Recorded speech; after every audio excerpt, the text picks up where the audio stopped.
Hey everybody, why do we like scary movies? Shit don't make no sense. Why do you want to see people get stabbed? Actually, it kind of does make sense, but we got some research to back it up, maybe some thoughtables for you. Plus, we got more about work culture because that's still rolling out. Also, some dude fisted a cow.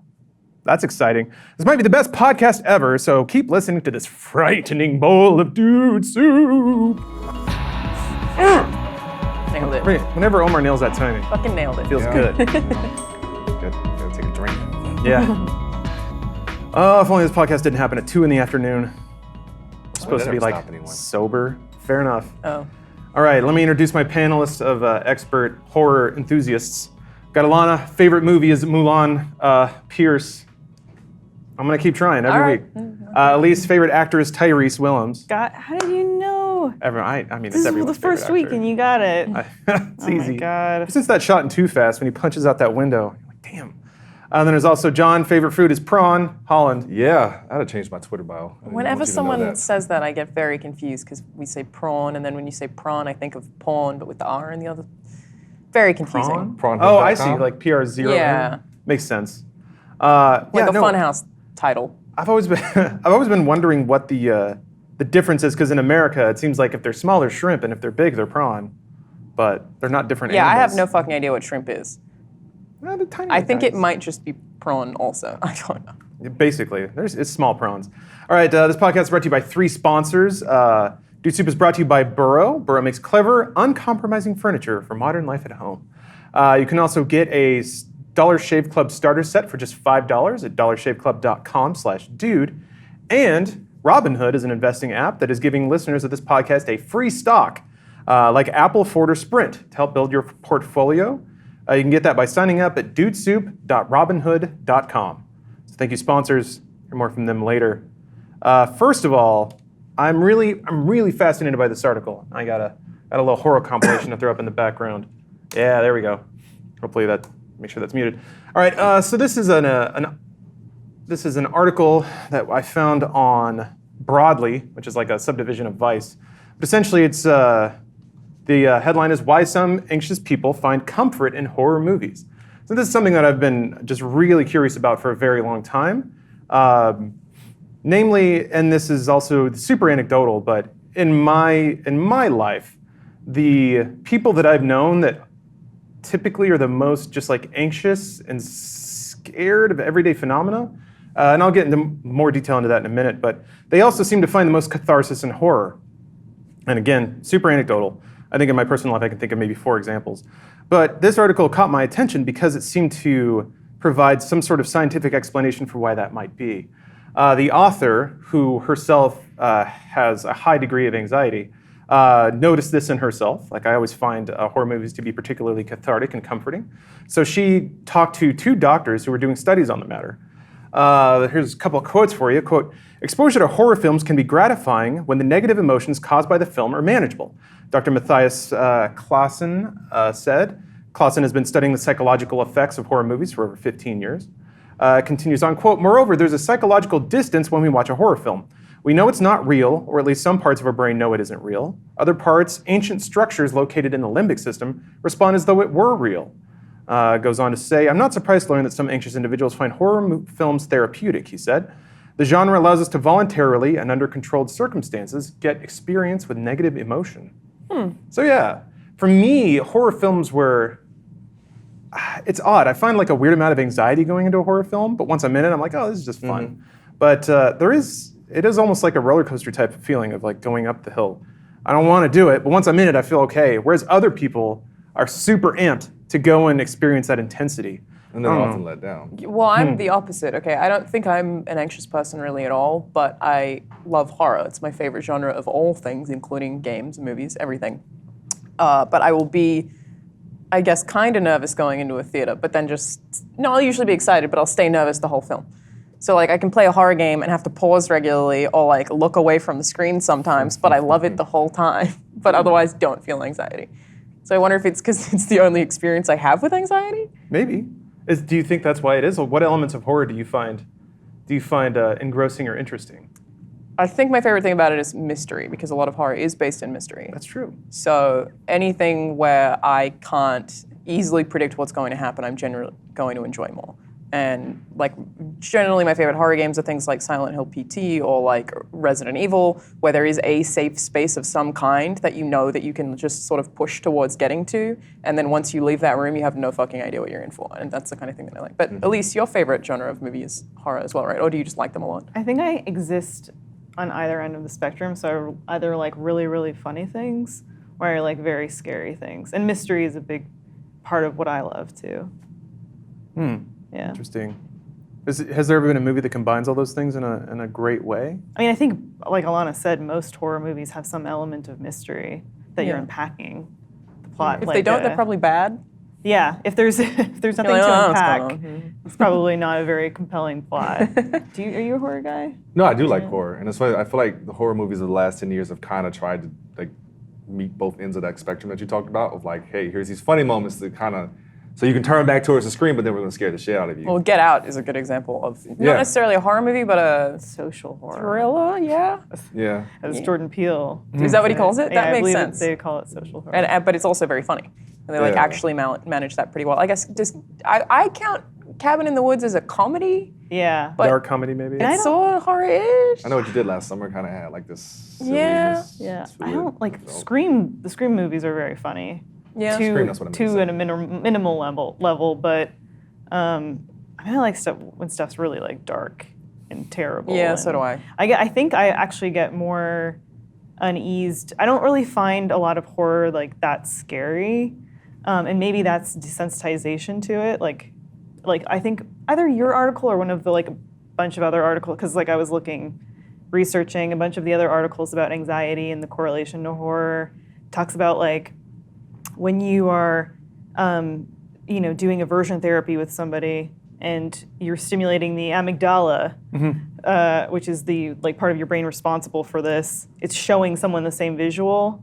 And I guess that works the same with like horror and desensitization though. So I guess to a certain point, I wonder if like you're an anxious person and you look to horror as your escapism, if like it becomes a sense of comfort to you that you need to like keep looking for like worse horror, like because like Get that hit. I really Interesting. love stuff like that, like Sympathy for Mr. Vengeance or something where it's like it just leaves you like feeling horrible after. It's like Hereditary. Like I love that. Yeah, I just felt like shit. And after that movie. James, because I saw it like twice in theaters, and James, the second time he was like, "No, I'm not Really? going." With, yeah. Oh, because it was too intense, or It's awful. He's like, I don't need to see that again. But for me, like, I like.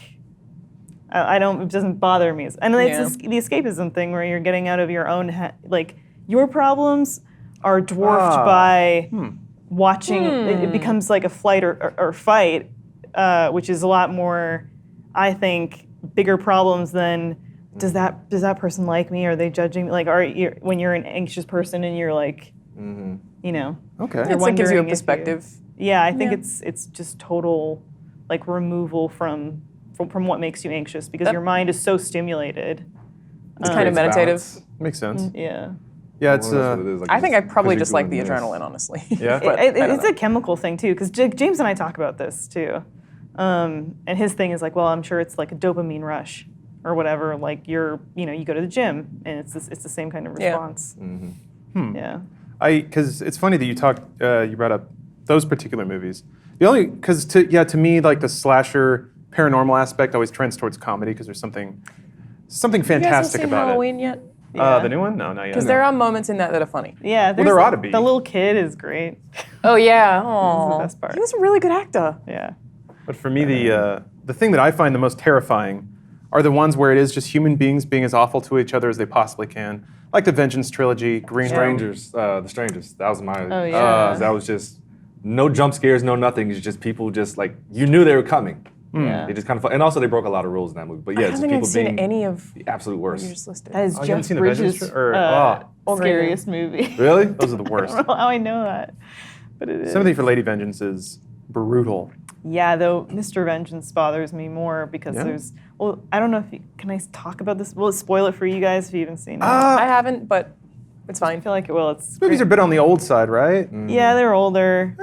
There's a part in Sympathy Hopefully for- this motivates somebody to watch the trilogy. Yeah, never mind. Then I shouldn't talk about it. No. I would say talk about it, but just aside from this one that she's about to talk about, there were 2 other movies in this sort of package that are amazing. Yeah, Old Boy sympathy for Mr. Vengeance and sympathy for Lady Vengeance. But Yeah. like, there's just a part where they abduct this kid because they want to try to get a ransom, and he's one of the people that abducts him is deaf, so the kid's like drowning behind him and he can't hear what's happening, and so you're watching it and you're watching him in the foreground and this happening in the background, and you're like, oh my god, and it's just that like that's what I need to like put me over. I read shit like that on Reddit all the time. I do like too. I'll read about like awful fucked up stuff like that on Reddit, and one of them was like something similar to that where it was an old couple who lived together and the woman was deaf and the man fell over on the kitchen floor and like yelled for her all night, but she couldn't hear him. He lived, so he was Yeah. fine, Oh. but he was just there in pain with a broken hip for 8 hours until she happened to wake up Yeah. and try to get tea. And I'm just like, I feel bad. Scroll. That scroll, to me is scroll. 100 times scarier than, a ghost or watching somebody. Something that could really happen. Yeah. Well, but that's a good follow-up question. What would you all say the thing that you are most afraid of is? You're most scared of? Bees. Just a movie Bees. about bees. Yeah. Just, no, kill. Don't know. There was a Bees are bunch of scary. bees out here the other day. We were like, I know. I didn't, and I never left the building. yeah. I wasn't fucking with I've been them. stuck in a car before because there was bees everywhere. I was like, I guess I'm not leaving this fucking car. Yeah. No, I'm totally there. I don't know. Come back around to me. I really want to think about that because I think it's got to be something that is actually possible. Yeah. To happen. Yeah. To me, it's mobs. Like mobs. Yeah, when a large group of people get so consumed that they forget themselves. There's a whole psychological phenomenon around it, and it's happened through history a number of very scary times, and we might be in one of them now. But yeah, when It was like a Salem witch trials. yeah, situation, basically like when mob everybody just gets mentality. just really amped up and hates a thing, Yeah. and there's really no deterring Like them away from that. indoctrination. That's part of it. Yeah, but just mobs in general, just because it's real, and I can't imagine, like, still being a sane, thinking person trying to talk people out of You couldn't. a public hanging. Yeah, you can't because they want the blood. And when everybody's in a group, there are movies where a powerful orator can get up and talk people out of doing a horrible thing. And God, to me, I think the scariest thing is being in that position where you know what the right thing to do is, and knowing that you're probably going to get beaten to death by a group for doing the Even right trying thing. to do it. Yeah. Yeah, that makes my skin crawl because Yeah. Oh, you would have hated the 1920s. yes, I would have too, but Yeah, we all would have. yeah. If you I love- personally would have enjoyed it. I was gonna say, if you were like really, if you think, oh, I would have had a great time in the 1920s, maybe You're a there's dick. something. No, yeah. and everything to smell like cigarette smoke. I mean, yeah, Roaring 20s, flappers, sure. But Yeah, I would have lived for like 10 everything else. years. I would have just died of asthma. But mine's spiders, but that's fine. Like, that's so easy to say. But then it might be irrational. I guess maybe every intense fear is irrational. But every time that I walk into my apartment, I have to look everywhere out of fear that there is someone waiting for me in my Do you apartment. check behind the shower curtain? I don't do when that. I I don't have a was- when I shower was- curtain. Everything glass. Oh. But I am okay, so like, I will always be like, check every corner of a room that I walk into if I'm alone, basically. Just be like, is there someone here to kill me? I'm also, I guess I walk around alone a fair bit, and I'm always like, if I see a car parked on the side of the road, I'll make sure I walk on the other side. 'Cause Oh, I'm yeah. terrified of like being grabbed into a car or whatever. Yeah, I walk Benson a lot late at night, or I'm walking home from like yoga or something, and I'm always like keys in my hand in case I have to Yeah. like jab someone's. But that, I think is a lot of women. It's Probably. Like, but do you do you see shapes of like there's a shadow of something, and at first you think it's like Yeah. I used to be scared of my PC chair. I have just like Oh, a yeah. shitty generic PC gaming chair. And I used to like wake up and just see the outline of it and be like, person! And they were like, no, still just a chair. Same thing. I Same do thing that it's all always the been. time. Yeah. Yeah, because also I can't see. So like when I wake up in the middle of the night and I don't have my glasses on, holy shit, everything's terrifying. me too. Man, I bet. Damn. For me, like it's like Alzheimer's is my like greatest Oh, fear. okay. Yeah. Yeah, because I already have a very awful memory. Oh, you're scared of yourself getting I'm it. scared. Yeah, Wow. that is like my greatest fear. See, that's or maybe a messed like up one because you wouldn't know. someone I really love. But I like, have that too. But yeah. that to me is like more terrifying than any like horror. So you know. I have feel you? like having a stroke is pretty terrifying too. Like people who can still think perfectly consciously but can't necessarily move Doesn't anymore. Yeah, translate, it depends on the severity because my dad had one back when I was very, very young. But I remember a few years ago just asking him like, did you notice anything different that morning? He was like, no, I got up, I didn't have anybody to talk to because he gets up before everybody. So it's like I didn't notice my speech. Man. I didn't feel a certain type of way. I just know I felt off. And then he's like, so then I went and did what the natural person would do, go lay back down for a little bit. And then when he woke back up, he was like, okay, something's really wrong because he felt it on the side of his face. And even then he still had to be like, you try to tell yourself like, nothing's wrong. I'm just, no caffeine or something like that. And then finally, I think my mom just had to force him to do like, I'm calling 911. Was he not speaking properly? I don't think he was a man of very few words. So I don't think he would have noticed. So I don't know. I didn't get a chance to ask him, but I just asked him about that morning and he was just like, yeah, I knew something was off, but I didn't quite know what. And he was like, I still felt young and invincible, so like I wasn't suspecting that a stroke was happening.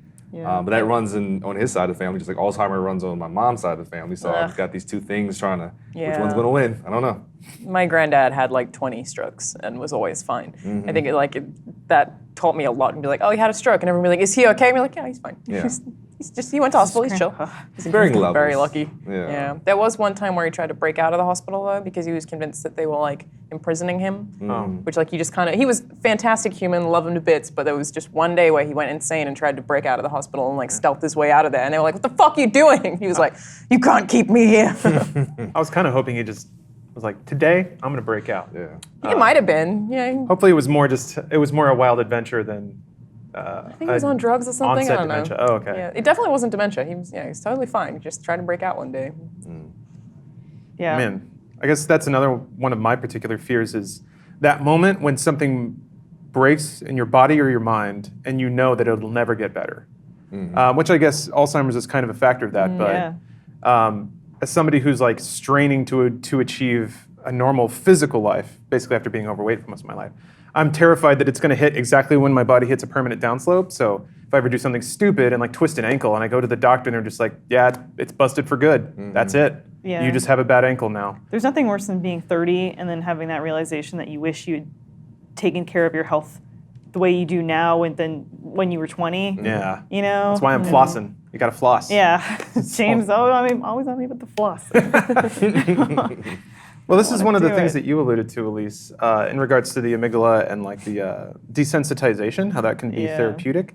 The same article talks to a different doctor, Dr. Maria Ironside, which is the coolest name in the world. She should work for S.H.I.E.L.D. She really should.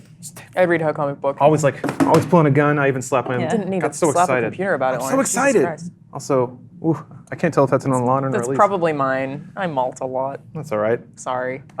So, quote, there's a part of the brain that is largely thought to signal danger. This is called the amygdala, or amygdala. I actually don't know how to pronounce it. I don't know either. Ooh, well, we got a toss-up Both now. sounded very confident. So I think amygdala sounds like Tomato, it's either tomato. a Star Wars character or a pop punk band. Both awesome. Probably amygdala. I just think of Abdullah al-Oblongata. Oblongata. Something's wrong with his mandula oblongata. Every time I was reading like different articles today, I just kept thinking that. That's what I thought you were trying to say earlier. I was like, man, at least it's butchering oblongata. Dang. Let's see here. It goes on. Studies have shown that people with high trait anxiety, meaning very anxious people, and anxiety disorders have a hyperactive amygdala compared to healthy people.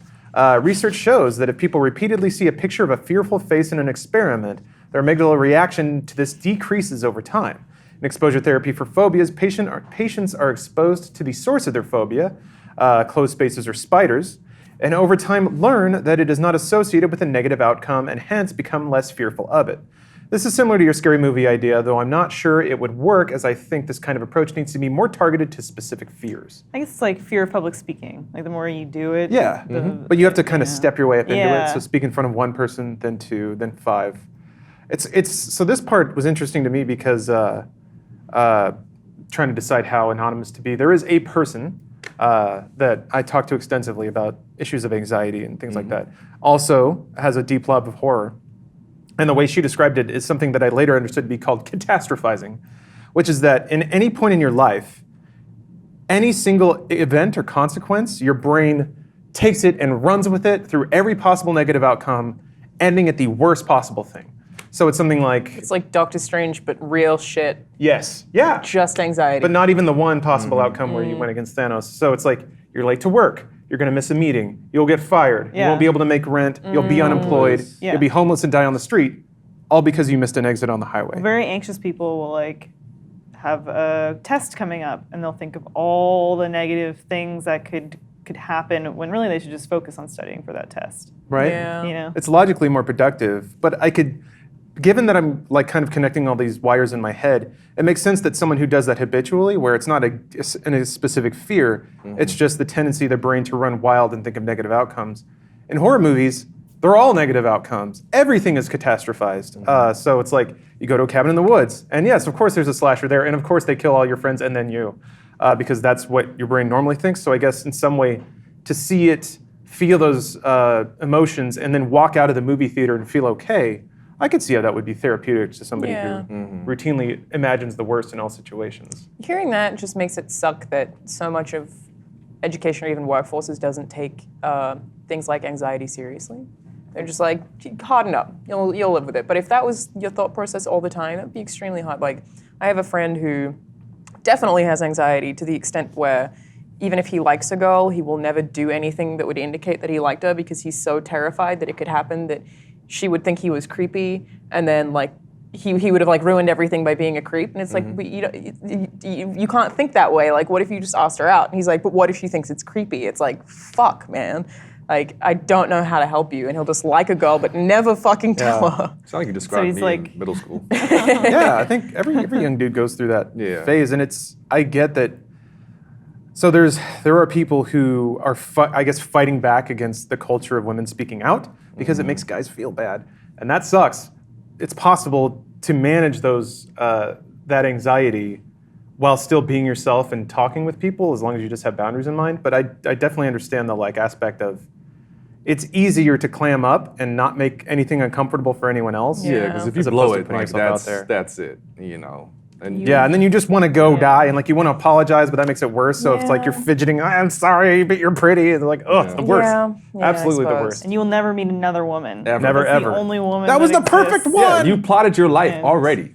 She wore that Sonic shirt, and I Yep. love Sonic, so it's meant to be. Yep. To what you said, a lot of people discount like emotional distress, psychological distress as real disorders, but then they're not thinking of what like toxic stress and anxiety can do, the mental marathon you do constantly, how that can affect you physically, affect your physical health. And I, for one, think that's why we need to train the apes To do our jobs. to do for our us? jobs. Ah. I didn't Quite a know- I didn't know conclusion where I you was came going to with No, there. you got it. I didn't know No, where I was I going like with it. that. That was my anxiety of, Elise, where are you taking this thought? And then I went monkeys on typewriters, and then I went, we will Excellent. train the I've got animals. it. Everyone, you have to buy your own monkey, ape, Okay. whatever, and you have to train it to the I gotta best of buy its it ability now? to go work for you. See, that made So me everyone- anxious because I'm everyone- like, how am I going to feed this fucking ape? My apartment's too small. Where Well- am I going to put it during the day? The ape will That's feed true. itself. Well, you have to just train it to kind of be like a dog, like it just lives among you and whatnot, like that. It'll take a couple generations. I to break can't fit them a dog in my apartment. But you're responsible for your ape. Yeah, we are all responsible for you're our own ape. apes. What if we get a shithead ape, though? I You know? mean, that's life. Just like a real Sometimes piece you of just get shit. dealt the wrong cards. You got to make the best. Your ape can go work at a car wash. Oh yeah, I'd What if like John that. Smith gets an ape? He brings him to work, and then I'm taking care of his ape.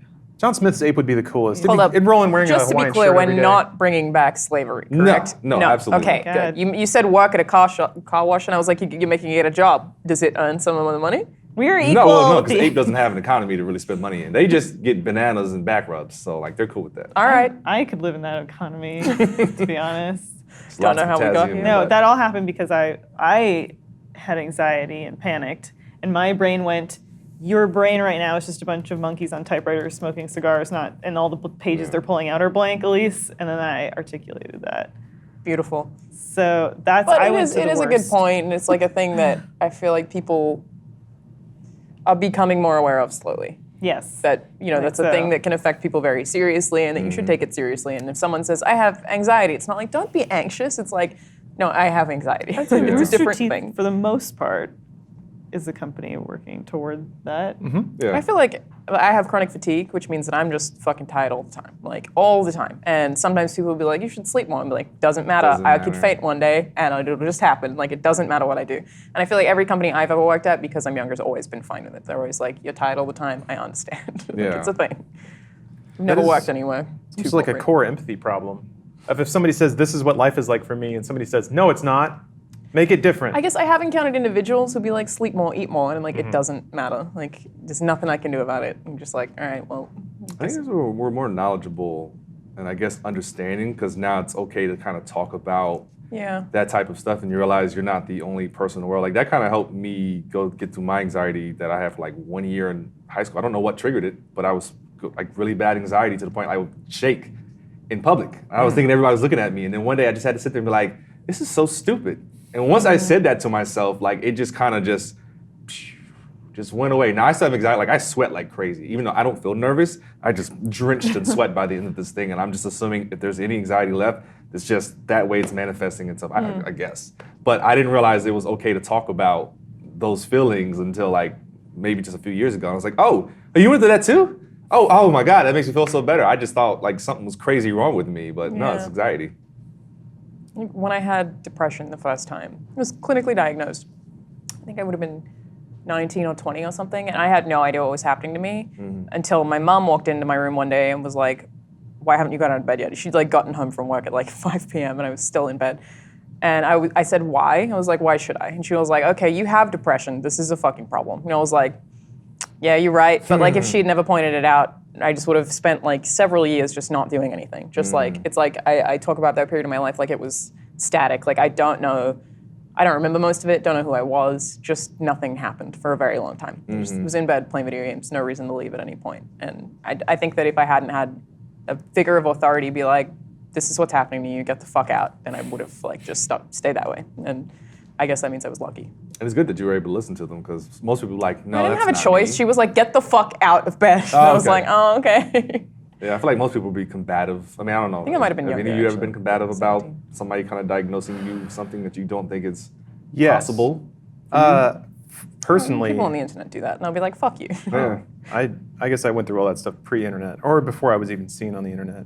A lot of the stuff for somebody diagnosing me and me refusing the information, particularly in regards to interacting with women, being a sad, lonely boy who's also an asshole, had many very good friends, female friends, who I would, please tell me what the problem is, and they'd be like, okay, here's the problem.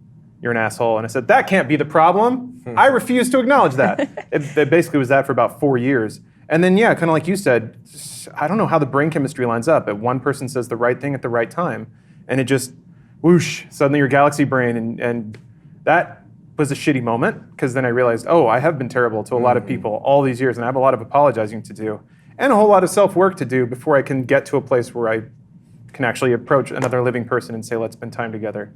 And not have it be a thoroughly selfish thing. But yeah, that was mine of a lot of very well-intentioned friends trying in a variety of ways to get me to realize some very bad thoughts I had about gender relationships. I mean, and stuff it's like good that you stuck around with, or those friends stuck around though, because I mostly feel like them to being some patient with me, people, their yeah. friends are like, you're an asshole, I'm gonna leave, and then that person turns into the whole world hates me and everything is unfair, and it just gets worse and worse and worse. And then they go find a community that reinforces those views, Yeah. which, yeah, believe me, I think about alternate timelines, and I could have probably been a pretty big wheel in certain 4chan message boards, but I think about that too, because when I was like 13, I spent a ton of time on 4chan.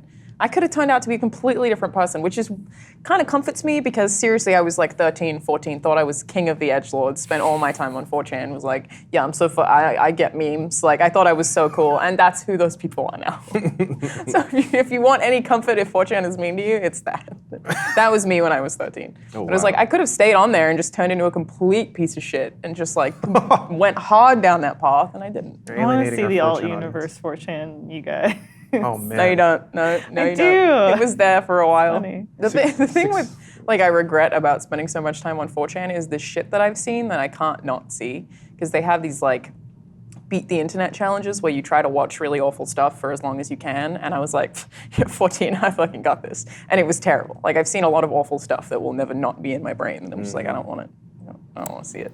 16-year-old me still exists on the internet. Luckily, it was at a time where like people still didn't say their real name. Or I mean, I was playing gaming, but I was just a really mean person. Like, I can go find this stuff. It's hilarious. But if you're looking, if you're looking to bury me at a much later date, I mean that shit's probably. I could be like, look, I was 16, but I was really just mean. But I was also trying to get into people's heads so I could beat them in gaming. But I mean, I said some really off the wall shit. What kind of stuff? Like, would you? Would you be able to remember? I mean, the most You fucked said. up thing was it was this dude, and I don't know why I made him my sworn enemy, but not only did Which he, game? Just so I know Yeah. the stakes. It was one of those online persistent games. So like, there's like a community with politics and stuff like that. Like because you log in every day, see the same people. It was like a battling. free-to-play MMO or something? No, it was called 10-6. It was owned by Sega on the Heat.net days. Oh, okay. Yeah, it was one of Yeah, those yeah. like Anarchy Online and one of Okay. those games where it's just like you see the same Pretty people. tight-knit, yeah. But not only did his wife cheat on him with his boss because they had like this small like working business, but then he found out he had testicle cancer. I'm 16 Oh, years you went after old. that? How did No, you find man. that out? He just put it out there. Oh. People were nice on the internet Yeah. back in the day. I mean, I went in on him, Woof. but Oh my just to try to God. get the competitive edge. Again, I was mean, Did and it that was work? the only way. I couldn't, physically impose myself on him because we're on the internet. You're so also I got 16. to get you to. Yeah, I'm also 16. I don't understand testicular cancer or even getting cheated on. But I wanted to get the edge, and I mean, it worked. But I just look back and be like, man, I could have found so many other ways to get him to make the wrong emotional mistakes in our battles. But that was just Man. really mean stuff. Wow. Because when I was in high school, Cyberbullying. Facebook was like public. MySpace had just kind of ended. I don't know. But I had a few girls I went to high school with who were fucking awful to me on the internet reach out and apologize over the past couple of years. And I nice. did do And I was that. like, thank you. I didn't care that much, but I appreciate it. And like one of them was like, let me know if you want to get coffee. I was like, genuinely fucking appreciate that. I was like, and sometimes I'll have a complete stranger be like, hey, 3 years ago I was really mean to you because I assumed you didn't know shit about video games because you're a woman, and I'm sorry that I said that. And I'll never remember what they said, but I'll always be like, thank you so much. Like, so I would reach out to him. No, I did. I did that in college. Like, I just went back one day and I read. I was like, man, that's really mean. And I just went and apologized. And I actually apologized to just like, I wasn't a bully, but just whenever I needed a competitive edge, I Yeah. was going to get in your head. And so I actually like went and wrote to. I don't even know if this person's still alive. You should have gotten to fighting now, games. but well, he ended up playing on my team later on in the game. Oh. And so I think that was like the step in the process where I was just like, man, you was my teammate at one point in time afterwards. Like, let me just. He said, my bad, dude. Like, I hope everything's worked out for you. I hope you're okay. Yeah. I don't know if he's still alive. I guess I could go look and see, but it was mean at the time. Wha- Sorry, guys. Sounds like you were about to say something, Elise. Oh, I was just gonna say I've had like young men approach me at like Rooster Teeth events, been like, "Hey, I was one of those people who, when you first started, said that a woman is going to ruin Funhaus. I just want to say I'm sorry. Yeah. Oh. I was that's I nice. was really wrong, and I'm like, wow, like that's a nice thing to say in person. I think not it's also just, very like, brave say when people online. do that. Yeah. I'm always like, thank you so much, because it's like that would have been hard for you to say, for you to recognize that you're wrong enough or that you were shitty enough to be willing to say it in person. It's Yeah. Like, all right. To me, it's the saying it in Yeah. front of you, because people can hide behind their keyboard and say whatever, Yeah. or say nice things behind their keyboard. But yeah, I always think Yeah. that's really sweet. Yeah. It's therapeutic. Speaking of therapy, you need a couch. That's what psychologists use. I don't know, man. Nailed it. Yeah, Some of thanks. them use chairs. Yeah. Sometimes you gotta sit. Hey, if you're having a panic attack, have a sit on a Burrow couch that you can buy online. So yes, Burrow is sponsoring this podcast. Like most sponsor this podcast, it won't make you go outside, and that's great. Burrow sells furniture online, and it's actually a pretty cool process. So you go onto Burrow's website, you can customize a whole lot of stuff about the couch, how many people it sits, the height of the armrest, the color, everything like that. Shipping is fast and free. It arrives in manageable boxes, which if you have ever moved a couch, you'll be very grateful that it comes in like 2 or 3 boxes that have handles that one or probably 2 if you want to be safe. 2 people can move. And then you just unpack it all in whatever room you're going to have it in. There's a lot of sturdy metal clasps that snap and hold the thing together. And then you just flip it over and you got yourself a couch. It's pretty cool. Handmade in North Carolina, which is great because I love America. If you want your couches to be free, you buy them from Burrow. They say they're exactly 17 inches off the ground because that's the average height from the bottom of a person's foot to the back of their knee. So no matter what, if you're an average-sized person, this couch will be comfortable for you. I suggest you go onto their website and check out the colors that they have. Stephanie, my girlfriend, is a pretty high standards for couches, but she's really into the mid-century vibe. But luckily, they had couches that matched her exacting appeal. So now I have a couch that I can sit on when I change shoes to exercise bike. It's been just a delight sitting on that couch every time I'm about to bike and after. You can get your living room ready for fall and save $75 on a new sofa by visiting burrow.com/dude. That's BURROW.com/dude for $75 off a new sofa. Thank you, Burrow, for supporting the show. And thank you for giving me a place to change shoes.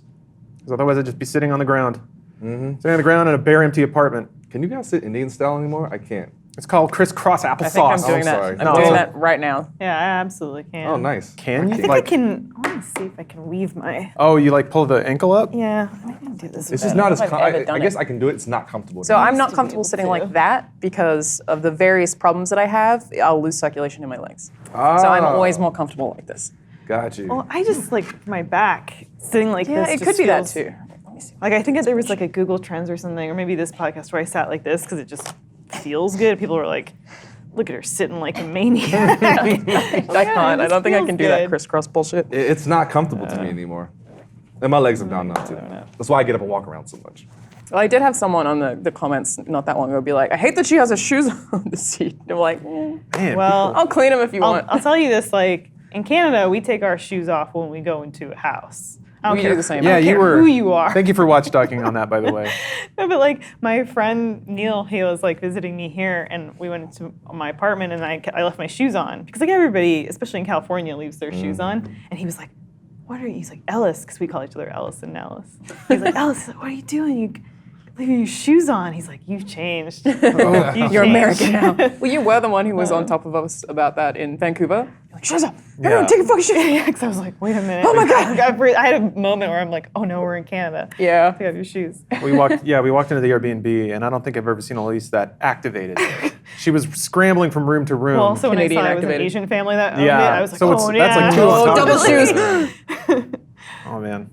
All right. Well, I like to elevate things a little bit, bring it up. I appreciate you all sharing your stories, exposing yourselves. But there's a gentleman who exposed himself in a way we can only aspire to. That's right. He's one of Lars's lads. What'd you Omar, do? hit that button. Oh, you're What'd you gonna do? find out soon. There it is. That's nice. Is that him? No, not quite. It's much too wholesome for Lars's lads. None of them have been good so far. Well, things are about to change because this is a real hero. I'm gonna need you to. There we go. So a pensioner was banned from every farm in Britain for fisting a cow. Yep, John Curnow, one of Special Lar's lads, 80, was caught masturbating with his entire hand inside of a cow. That's a I was pretty. going to be like, well, hold up now. Don't people have to put their hands inside of cows regularly to make sure their guts are okay? But then you mentioned he was masturbating. That's true, and what it you would do depends with what the other hole. True, I got a free hand. Yeah. Guess I better masturbate. I'm in this open field. What you gonna do? So yeah, a pensioner from West London has been found guilty of 2 counts of outraging public decency and banned from every farm in Britain after being caught masturbating with his hand fully inside a cow. Let's see here. Farmer Susan Howie told the court that the first time she saw Curnow in her field, he, quote, had his left hand interfering with the cow and his right hand on part of his lower body. ...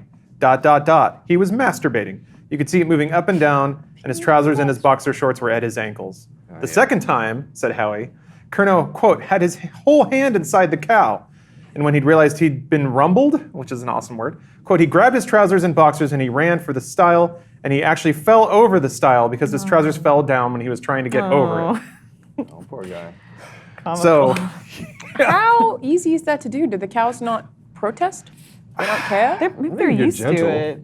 He's Also- probably gentle. if you think about it in terms of scale, I don't want to think about that. cow- Probably lubed it up. It's Yeah. fine. I mean, it's probably like a Q-tip going inside a human's butt. And if you're, I wouldn't be okay with that dude doing that to me. I mean, yeah, Benson, he was What if the you're in the middle of a vet good meal, last though? week, and he had a thermometer up his butt, and he didn't like that. yeah, My oh dog yeah, hates yeah. I was that. gonna say he didn't care. No, Their eyes Like get dogs so Wrestle fart. him down. Yeah, he fucking farted the other day and woke himself up because he thought someone touched his butt and it was his own gas.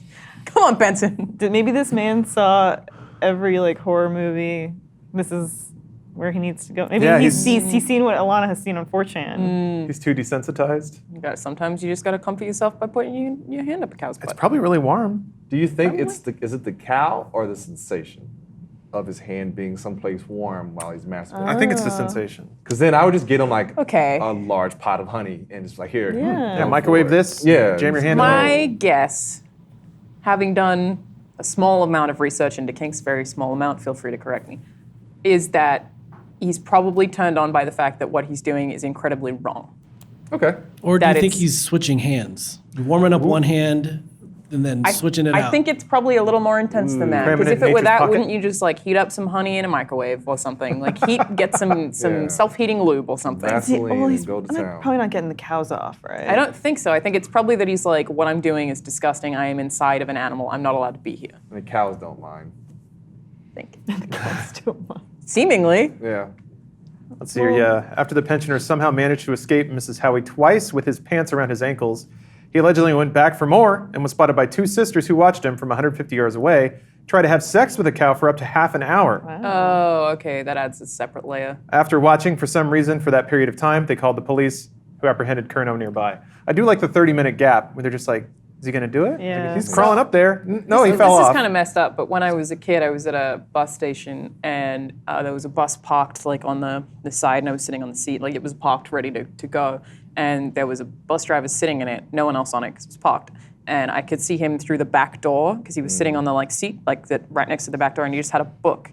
And then I was just staring at it because I guess I was just thinking about something, just looking forward. And he moved the book over and he was masturbating, looking at a large group of school children. And again, I was really young and I just kept staring at it. But because I didn't think about what it was, I was just there like, Yeah. oh shit! And then I Yeah. noticed what it was. I think that I freaked out and I told the police and I like got the bus number and everything. So I'm sure he got into much trouble. But that's what I imagine happened there. That they're just like, Well, that's what's going shockingly on there? responsible of you. And then I was definitely panicked. And I went Yeah. home and told my parents, and I had like freaked out for sure. Like I was not okay, but I was like, bus number, and figure out what happened. And I think once he saw my reaction, he stopped. He put the book back. I don't remember, but I was alarmed.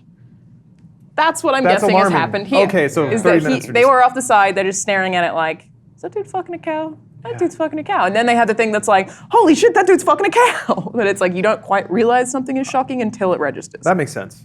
I get that. What's his penalty? He's banned from every farm Yeah, okay. in Britain. As far as I think the case, or if there is a case, let's see here. He just Quote, has a thing for cows. he will be sentenced in February.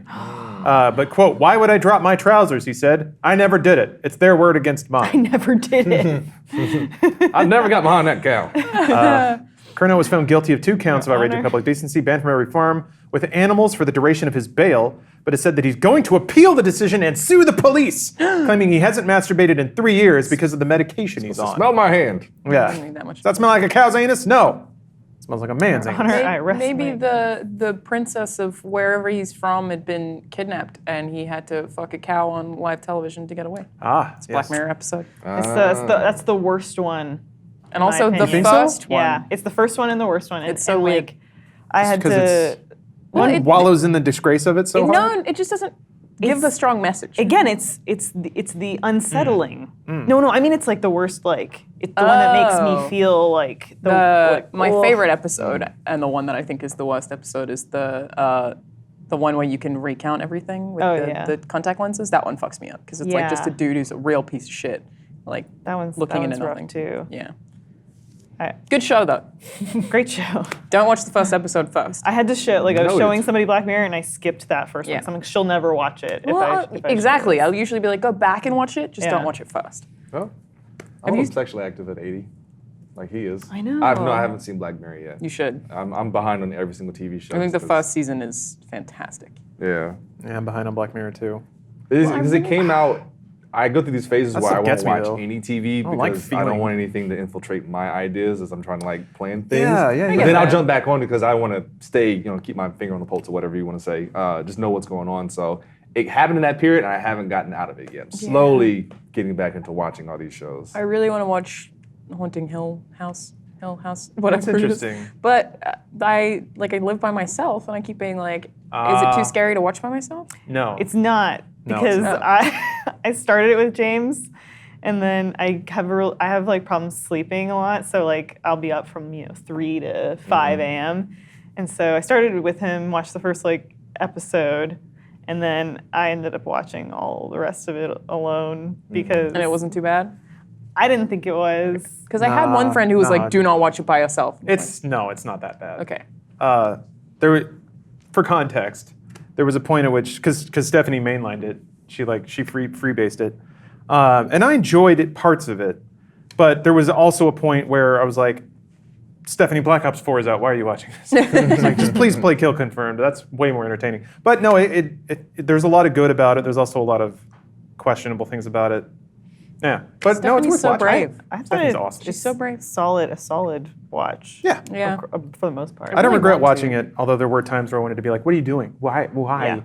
And I think a lot of that is just you got to fill an hour for 10 episodes, and so there's Mm-hmm. some there's some like stretch it out type stuff. Yeah, There's that some sucks. bad acting in it too. Yeah. There's some good acting. There's some good acting, and there's some bad acting, and there's some great writing. Some weird weak contact writing. lenses. I Never still really got don't over understand that. how so much of the Twilight Zone is just so well written. It's so good. So much of it. There are good. so few episodes who are like, that was bad writing. I'm just like, how did they do that so consistently, so well? And it's so well shot. Yeah, and well shot. They kept it simple. It Like, looks the storylines so aren't much that better than it has a right to complex. for when it was made.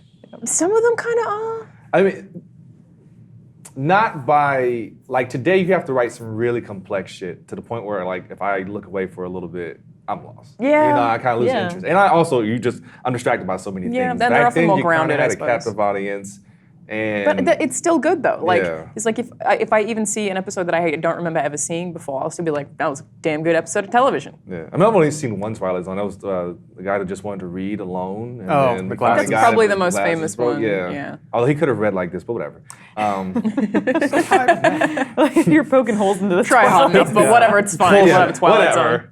Oh, there's some goldies. It's so good. The like pig face one is really good. Spoilers. The one that like Stephanie actually showed it to me.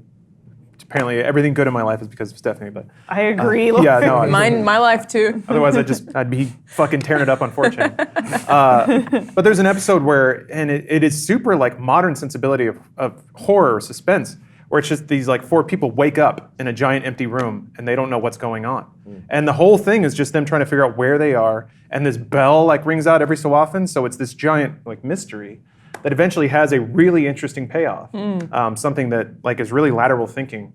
That for a space in TV where like Leave It to Beaver was the most mentally challenging thing. It's really amazing that show got made and the way that it was in the context it Yeah. was. If I were to ever write a screenplay, I would try to do as much of it as possible being dialogue in one room because it's always my favorite episodes of everything. So- like Community, Breaking Bad. Like I love that show. I have a show for you because the show that I scream and everyone will watch and no one watches it, but somebody will watch it a year from now and then everyone will watch And it then here. we'll throw a parade for that person. Yeah, is Inside Number 9, because each episode takes place at a number 9 location of something. So it's like in a number 9 train car, at a number 9 house, at a number 9 dressing room in a playhouse. But they're all like those.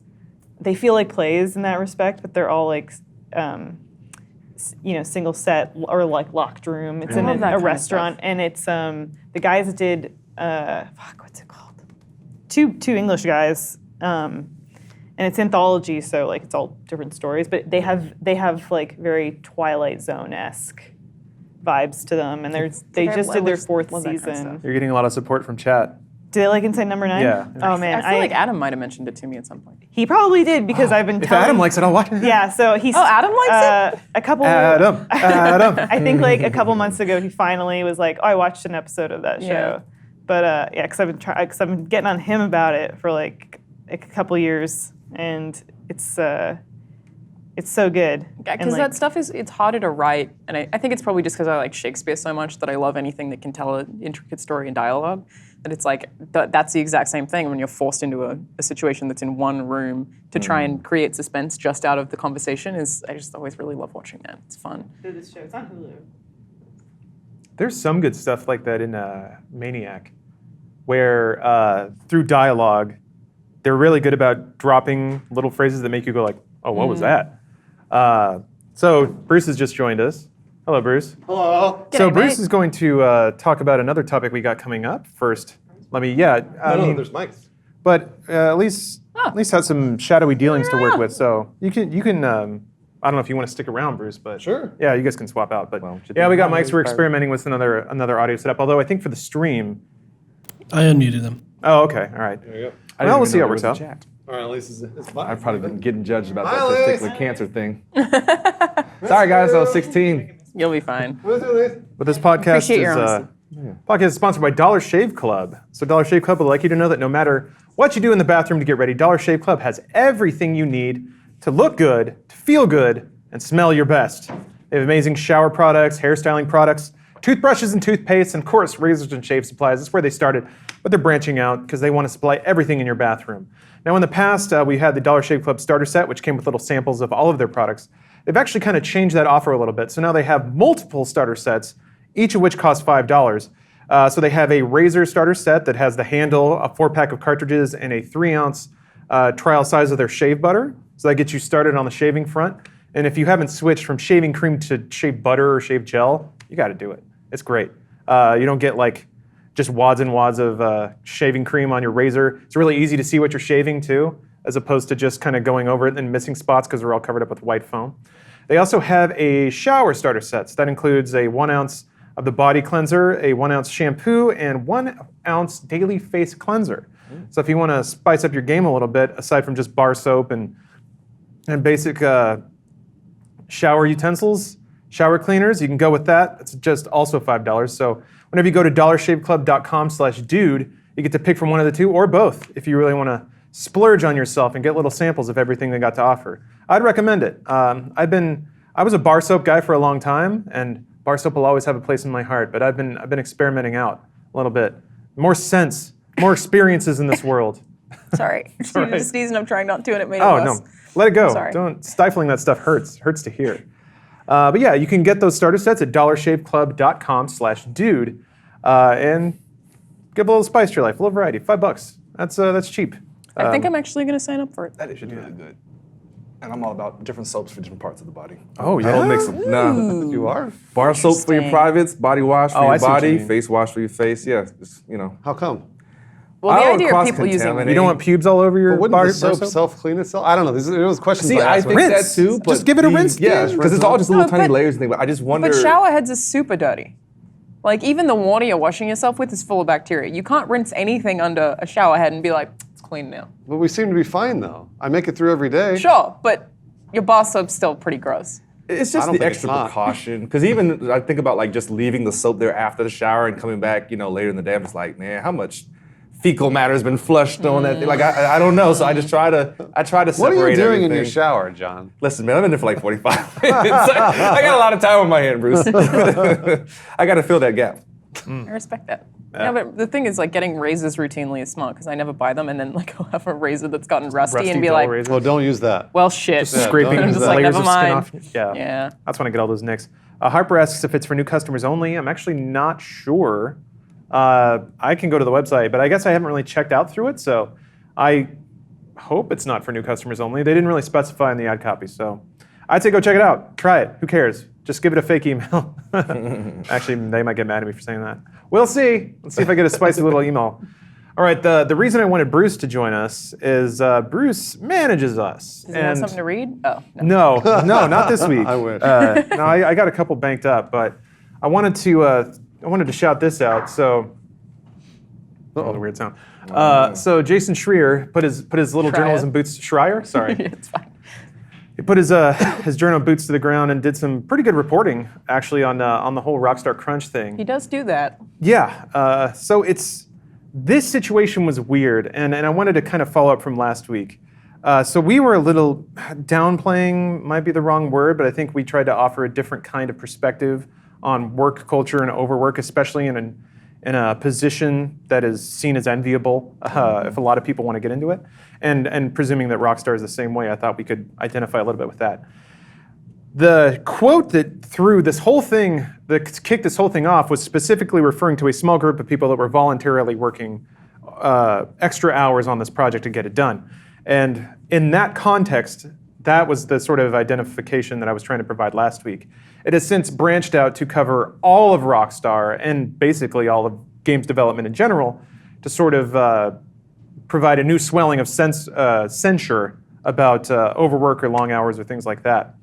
So now enter this article, which is actually really solid, really good. Talks to a lot of Rockstar employees across the whole company, because when this thing started kicking off, Rockstar was like, okay, you know what, fuck it. Everyone can be as transparent as they want, which amusingly still leads to this weird situation where people self-censor or omit certain details because they don't want to seem like they're bad-mouthing the company they work for. That, to me, all drives to this weird problem where everyone can agree objectively that like working long, unpaid hours is bad. Mm-hmm. But projects like this at Rockstar and at Rooster Teeth, in YouTube New Media and stuff like that, it is sort of self-selecting that only the people who voluntarily work long hours or are that dedicated to the projects to put in the hours to make it excel or be different are the ones who get noticed. And that's just how it goes. And it's because of those long hours that a lot of us got to where we are right now. So to go back retroactively and say that shouldn't have happened or that somebody should have stepped in and stopped it from happening is weird.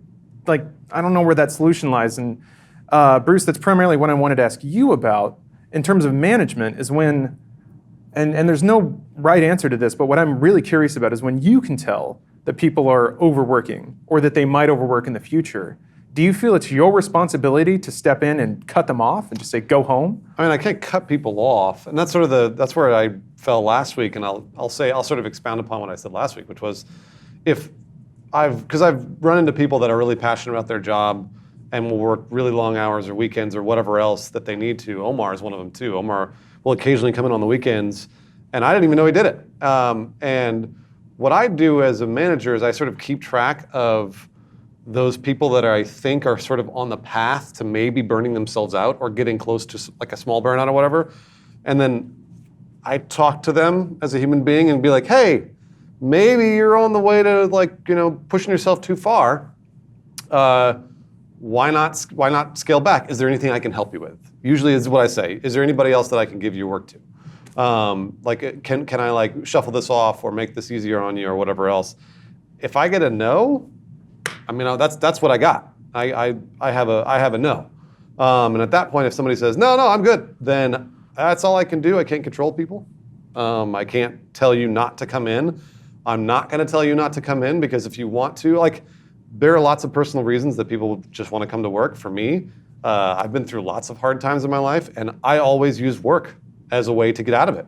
That was actually a great way for me to do it. Some of my best moments at work, different jobs or whatever, was when I was going through really hard personal shit, and I would just come in and be like, you know what, I'm just going to crank it out here, and I would. And I don't know if that's necessarily always, I guess, healthy, but it was something that I did. And it's like if you didn't have that escape, it would kind of suck. Yeah. Well, I mean, what I was going to do, sit at home and wallow? Yeah. No. Yeah. Some people go to the gym, some people go to work, some people go shopping. Everyone has their They have their own things. response. So for me, when if I check in a few times and they go, no, I'm good. All right, you're good. But it is complicated because I remember at one point last year, I felt like I had to confront someone because they kept working all the time and could work on very little sleep, and other people couldn't. They're in a senior position. And I had been traveling for a month and I got sick, and if he had done a similar thing, he would just keep coming to work. And I had to be like, the fact that you do this and that you brag about the fact that you do this in front of junior staff. That's different. I was like, you have to stop fucking doing this because it makes other people think, but he still comes in if he's sick and he can sleep, he can get it internationally and come into the office 2 hours later and keep working. I was like, you have to, if you do it, don't fucking tell anyone you do it. That's totally different. Because it was just not good. You're like, stop, this sucks for everyone else in the room. Well, that's a completely different culture because that's somebody coming in and bragging about it. Yeah. And that's different. That's sort of also up to the manager to sort of catch that and be like, yo, don't do that. Don't talk shit. Basically, what you're doing is you're putting everybody else down by saying, I can come. I came in after this long, blah blah blah blah. I mean, and I've actually had people say that to me. Where but all these other people. They're not doing anything, and I'm busting my ass, and I'm like, whoa, no, hold on. You don't know the full picture on that. I've actually heard people tell me that, and then I've had to kind of go into there's lots of other things you don't see that you don't know about that maybe this other person's actually doing, which is totally put me in a weird situation because that is something if someone else is bragging about how often they're working, then what that does is it lights up a bunch of other people in the office and go.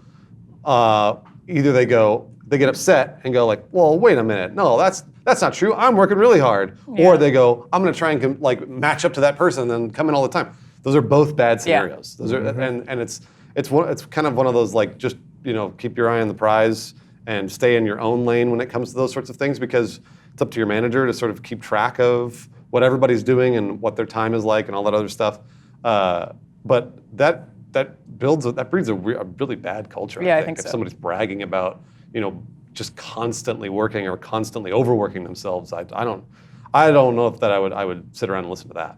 People can romanticize it sometimes, though. Oh yeah. They can. Yeah, they totally can. And that's the problem, is that I don't want anybody to either romanticize it or take offense to it.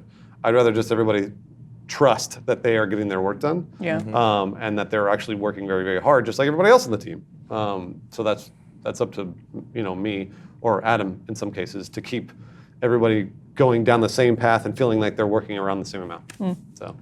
Yeah, I guess there were two main social factors that I identified in some of these interviews that I've also noticed working on groups that, like the dual whammy is kind of like, one, you've attained an enviable position that other people are just kind of baying for. So if you're working at Rockstar or you're working on a YouTube collective or whatever, that may not be even real fear of getting replaced, but the imagined fear of getting replaced, of knowing what you had to do to attain that position, and if you back off at all, that the next person's just going to slide in.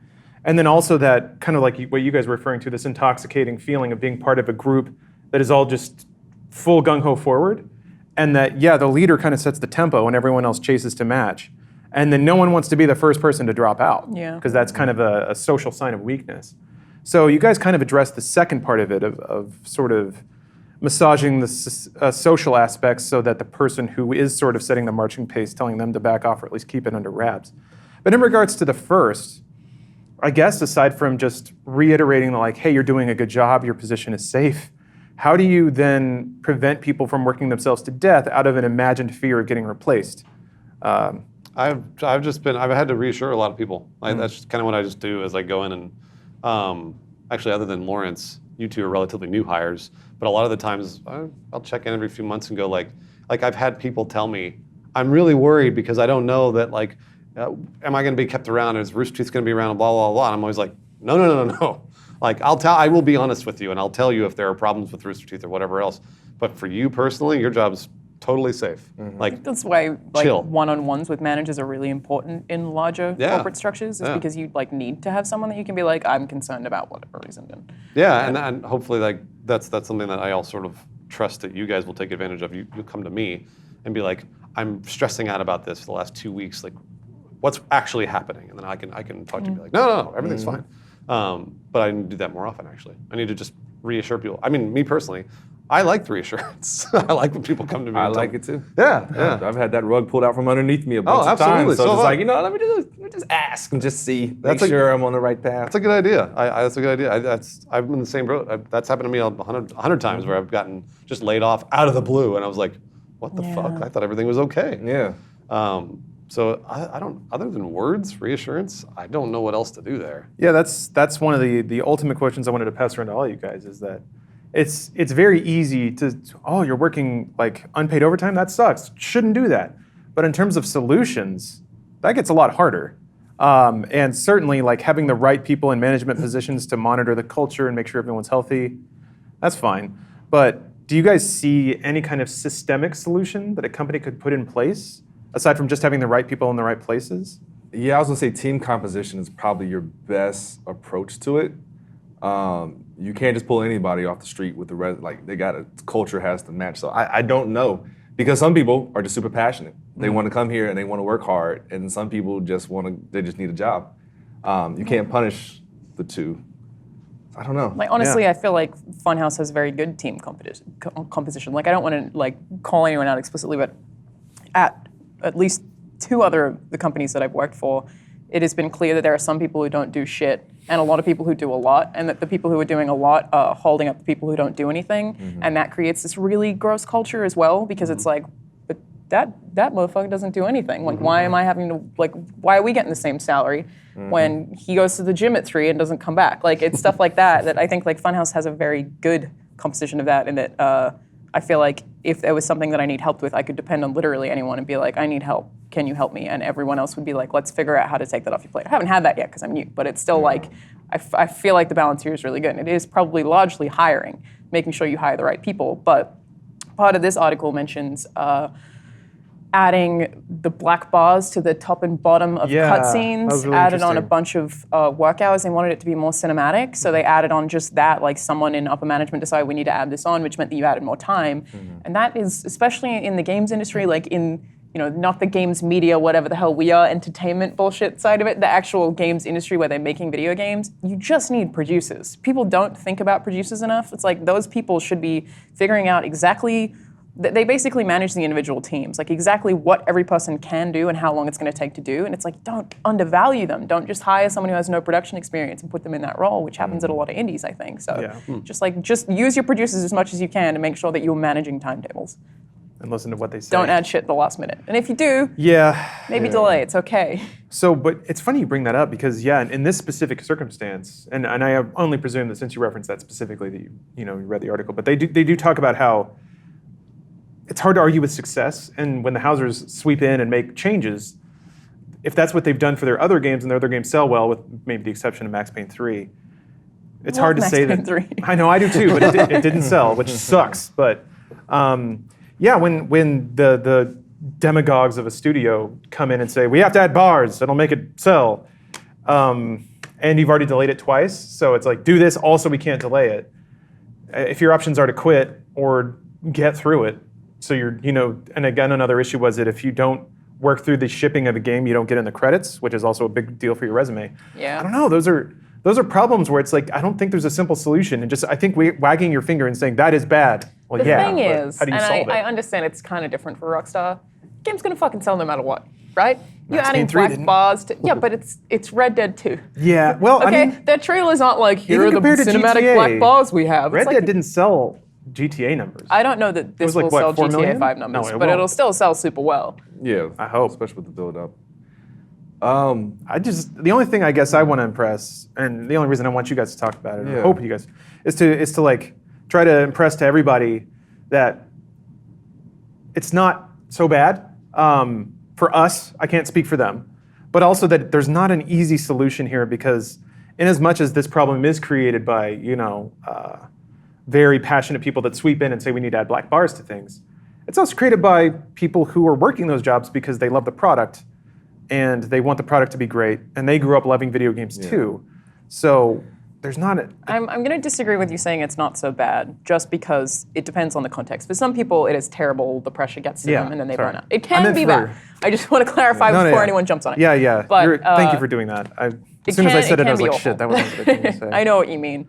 But I think, when it's done voluntarily. For no how one's- much people talk about unions, I agree, they need to unionize, but I was just about to ask, not do that they easy. have that? Because that's such a software industry culture, and I've seen it all the time. the So I'm like, do industry's they so have new. unions? Not really. Yeah. Like Kotaku, this is written by Kotaku, they are unionized. So Yeah. they automatically get, their starting salary is one of the highest in games media. Yeah. When I heard, I was like, how are y'all doing that? Like, C++. Just to write about video games? They have a lot of benefits that are really, really helpful for that kind of stuff that other companies don't have. But I think because the industry is so new, it's like everyone's still just fighting to get a job, that they just so badly want to work in games that no one's trying to unionize. Because then you'd also have I worked at IGN in a period of time where there was a walkout. Everyone walked out of the company and were like, if you do this, unless you do this, we're not coming back to work. And the public reaction to that was, 50% very supportive, 50% you should fire all of them. And some people even inside the company were like, they should all be fired for walking out.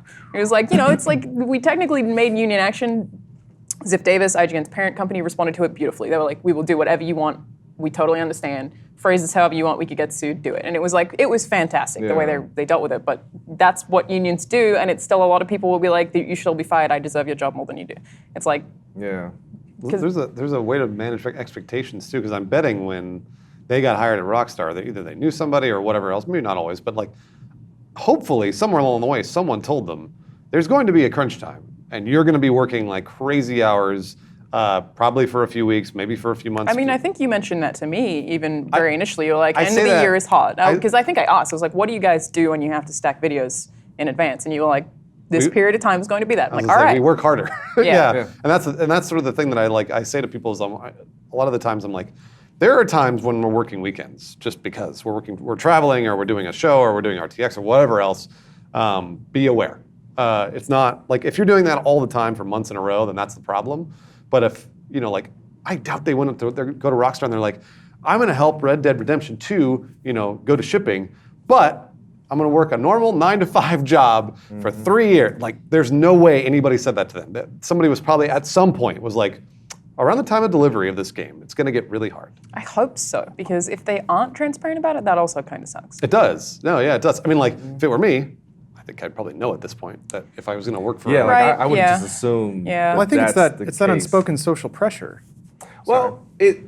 Didn't mean to interrupt. I apologize. No. I would say it's not a pressure, or maybe it is that I'm not aware of it, but it's just my own work ethic is just kind of how that is. Well, it's like working in games media / journalism. I hate calling it that, but October, November are fucked because all the games come out. So it's like, okay, Red Dead's coming out this week. We need to have 7 videos planned for launch day. We need to have a review done. We need to have all these op-eds done. And then it's Fallout 76 beta this week as well. So it's like this week, I know everyone in games media is dying, and none of them will talk about it, but I promise all of them are like ripping their hair out Yeah. working late, and that's just that period of time, and then Call of Duty comes out, and it's just like, November is hell. And I remember my dad last year was like, I'm gonna come visit you around November for Thanksgiving, and I was like, no, don't do that. Any other time of year, not that time. And then they started releasing games in January, and everything just got fucked up. But it's definitely like a thing that is spoken about that's like, review period, you can't take vacation, no one's allowed to leave because we need everyone in the office when all these games come out. Yeah.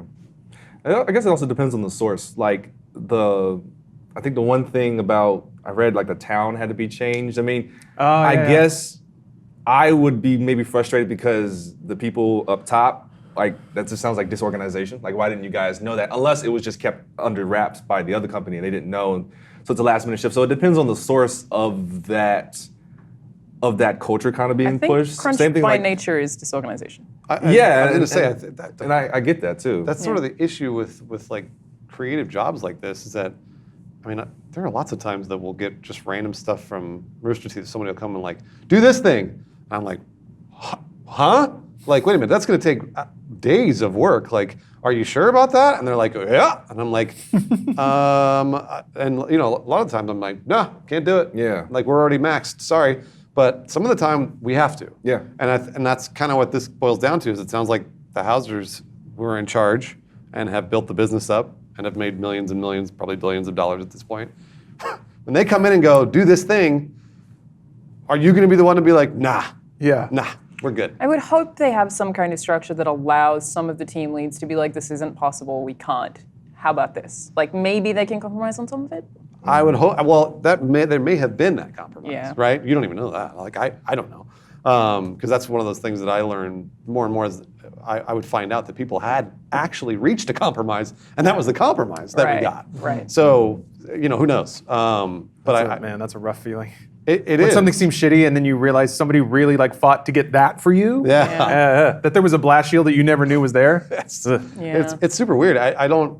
And in a creative field like this, things change all the time, whether it's video games or movies or television or whatever else. That's just the nature of the beast. Then you're not in accounting.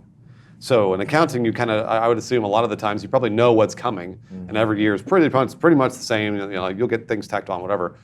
Just as an example, I'm not trying to trivialize your accounting job. My mom's an accountant, and I I think she know. would argue with that. I'm She'd sure be she like, would. Hell Yeah. no. No. I'm sure she would, but Every April, good God. Well, at least in America. But that's the thing. That's sort of when you're subject to a boss, that's what happens. The Yeah. boss comes and tells you what to do, and you're like, all right, I guess I got to do it. Yeah.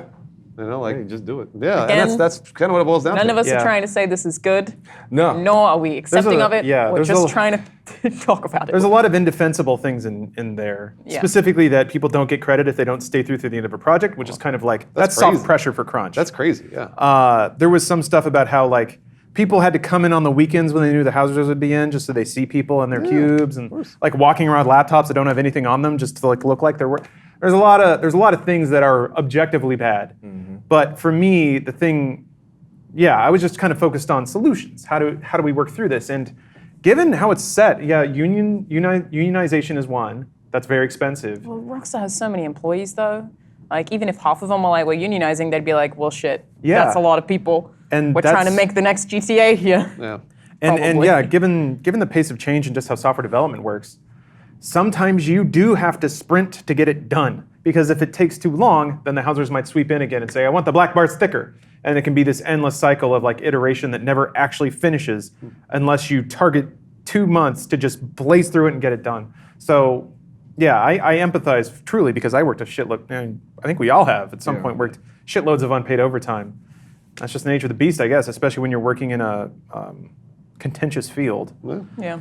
So yeah, I don't want to give the impression that I'm trying to mitigate any of the suffering that people go through to produce the games, because I love the games and I love the people who make them. But I do think it's important to have, do more than just say, that's bad Rockstar, and then go and buy their game and play it. So so yeah, I'm hoping that with this stuff, maybe there's a little more depth to the conversation that gets shaken out, in addition to Schreier's reporting, which was very good. A plus Kotaku. That's what he does. Yeah. So yeah, that was an interesting conversation. So thank you guys for sharing. No problem. There was. Oh yeah, let me get rebelled through. against that culture though. Like I've been in places where everybody stayed till 8 o'clock, and I was like, I'm done. It's 4:30. I can stay around and pep talk you guys and distract you, or I can go home, get re-inspired, and come back tomorrow refreshed. Yeah. You guys can. I don't know why you're here till 8. I think it's because you're not efficient.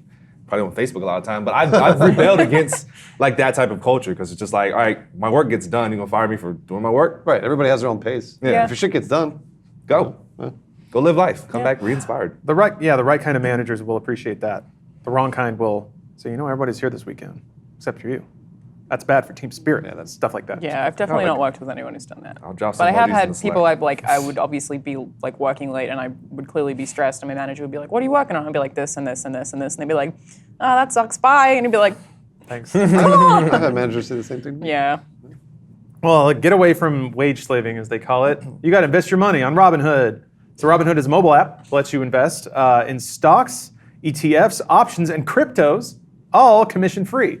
It's pretty simple, basically. You just link the app to your bank account, you fund your wallet, and then you start buying and selling, day trading like a mad dog. They say they strive to make financial services work for everyone, not just the wealthy. And certainly the design of the app makes it very easy to see prices. They give you a little graph for each one so you can see if something's on the way down or up. They don't really provide advice, which is good, because that would get into a creepy territory. So if you want to do your own research and take your financial future into your own hands, Robinhood is a perfect app to allow you to do that. They also say it's a non-intimidating way for stock market newcomers to invest for the first time with true confidence. And yeah, it's getting into the investment game around 10 years ago. It's amazing how much easier it is now. Going through old accounting websites was rough. It was rough. Essentially, you had to open up your own special account. They wanted you to set up routine funding. This, you can just link your bank account, load up money whenever you want, buy whatever you want. Super simple. And on top of that, just to get you kicked off, Robinhood is giving listeners a free stock. And they list some companies here: Apple, Ford, Sprint, to help you build out your portfolio. You can get that free stock at dudesoup.robinhood.com. Again, that's dudesoup.robinhood.com. If the way the world's going is any indication, we're not going to have a whole lot of government programs to lean back on when we retire.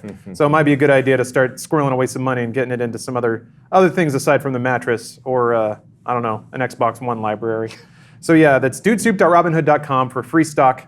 And start putting some money aside today. So thank you, Robinhood, for the sponsorship. I'm hoping I can get a free stock. I use Robinhood every single day. Yeah? really? Is that how you do crypto? Well, that and also stocks. Oh, okay. But every day, and it's a great app.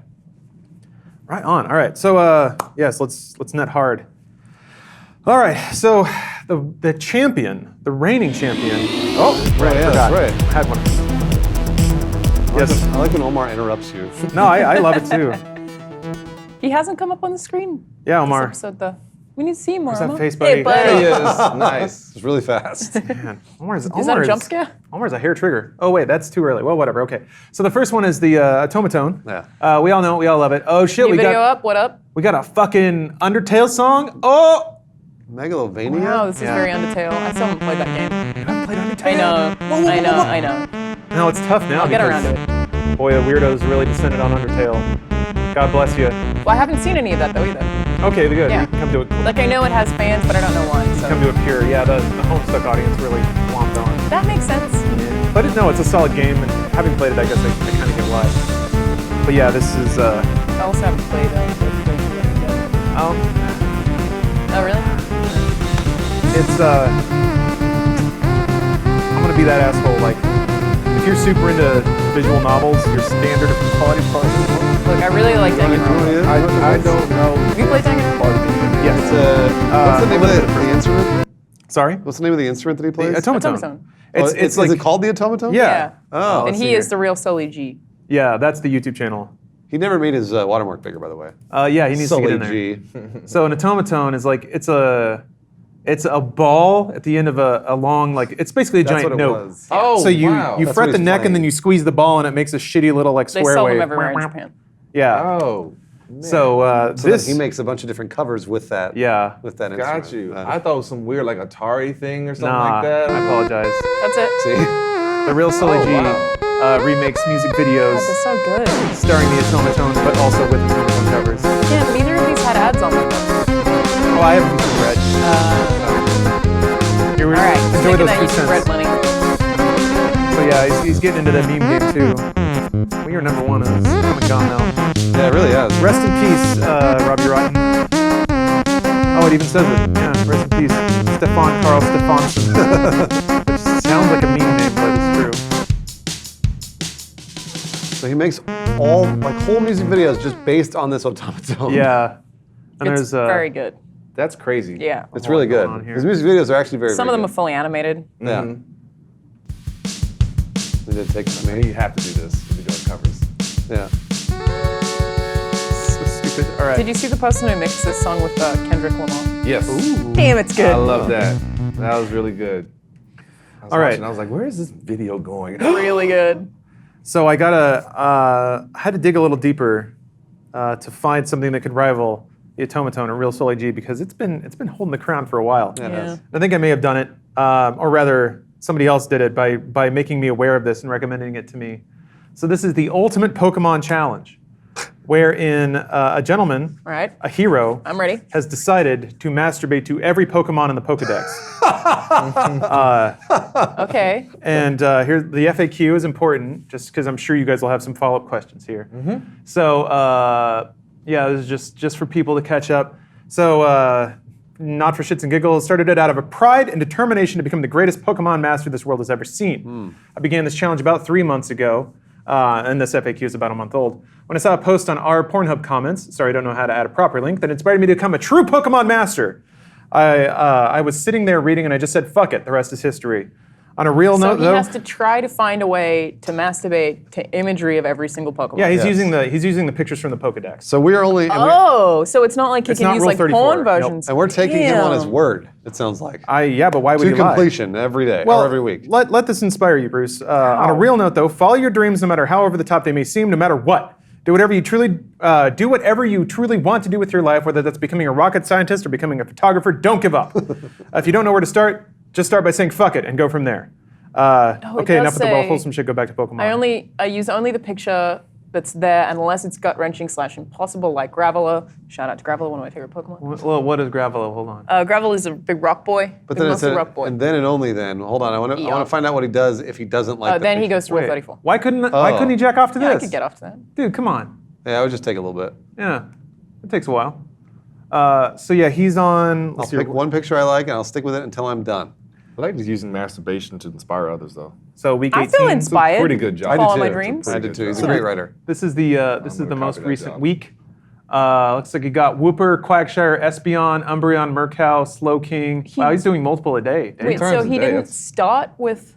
No, this is week 18. This is the most recent. Oh, How who's many- the first?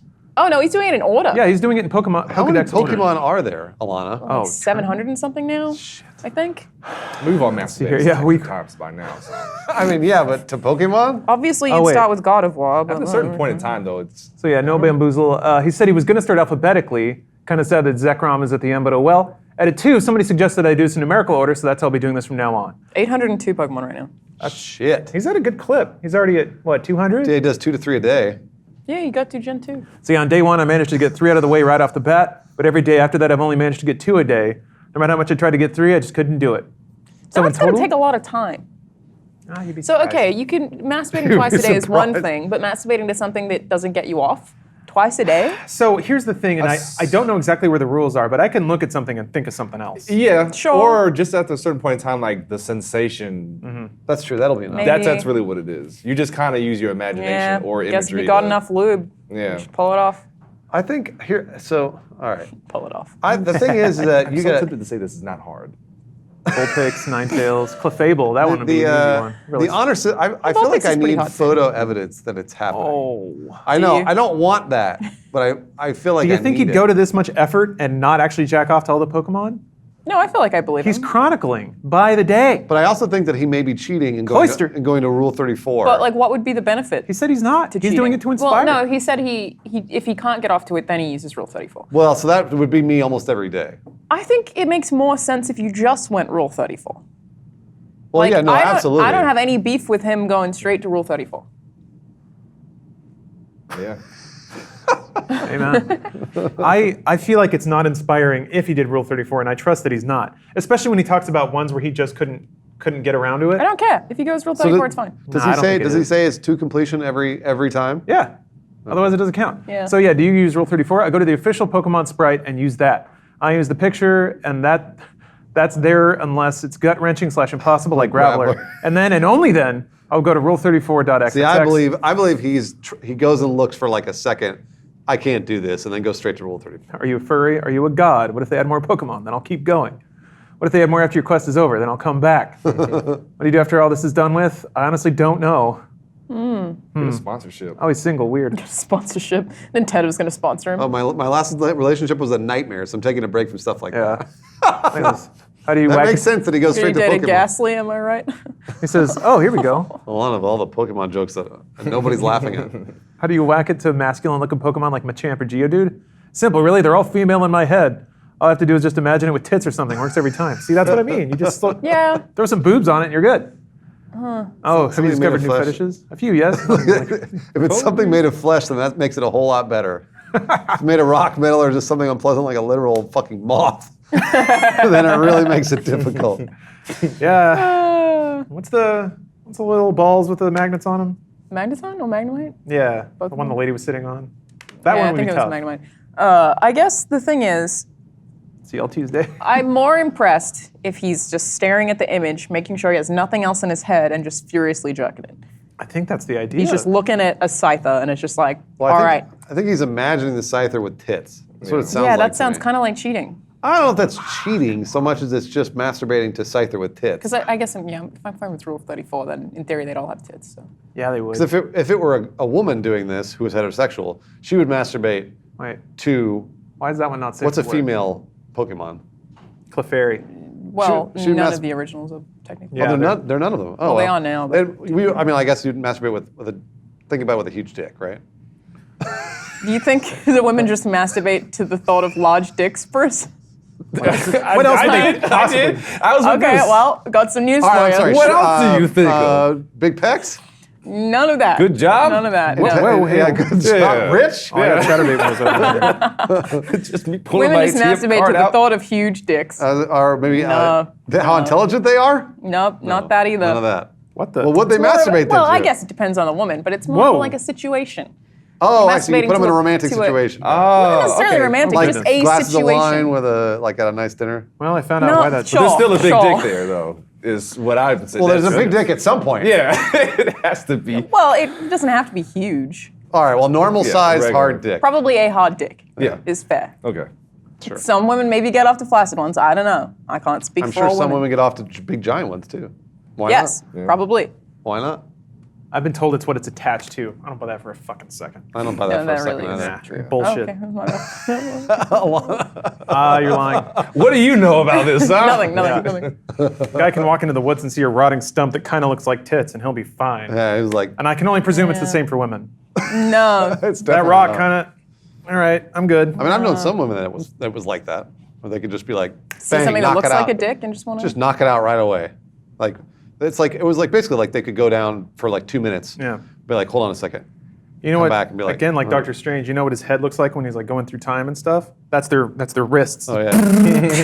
Flicking that beam Well, off. sure, but I gotta think there blow would off be all a the juice. small amount of women who can just Google big dick and just get off to it. I don't know about small. Choo amount. choo. I don't Yeah. think a ton of women could do that. I really don't. I don't think so either. I feel like we No. got to poll this now and see, because I'm actually genuinely. Because I also don't want to speak for all women, right? of course, yeah. So it's like, I don't know, but I don't think there'd be that many women who just see a giant dick and are like, all right.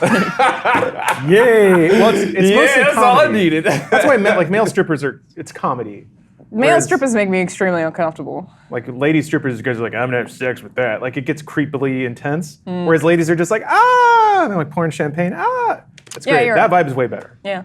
I have heard that ladies do like penises if it's a tender moment. So a guy like it's his night off. He throws the leg up on the nightstand, leans over a little bit, just some candles around, What? flower Little petals, satin pillow just That's right a here. weird. Not That's that a weird thing. To either. do. little Hall and No. Oates on the hi-fi. No. So you mean just put your leg up and your dick is hanging down? Two things worth little noting. Captain Women don't Morgan. necessarily just masturbate to giant dicks, not attached to anything like they a did. stump. I did too. And women don't necessarily Well- masturbate to just romance. They're like, oh, wine. Oh, That I never yes. thought about.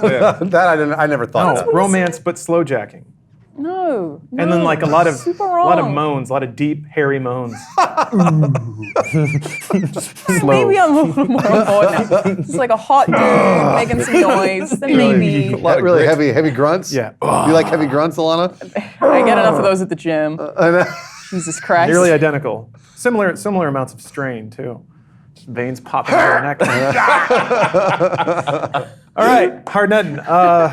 Real Silly G, Tomato music videos. Guy trying to jack it to the pixel drawings of every Pokemon from the Pokedex official art. John Holland, where are you falling on this one?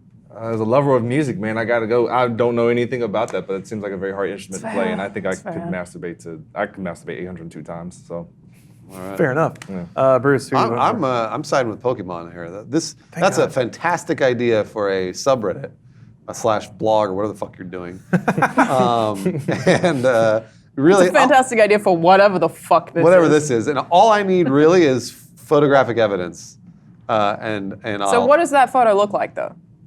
Just like a dude this with like a scyther on Is him? it like one of those cum tributes where you just came on a printed out picture of a Venomoth? that'll work. All right. Yeah, why not? Oh, like hot gluing?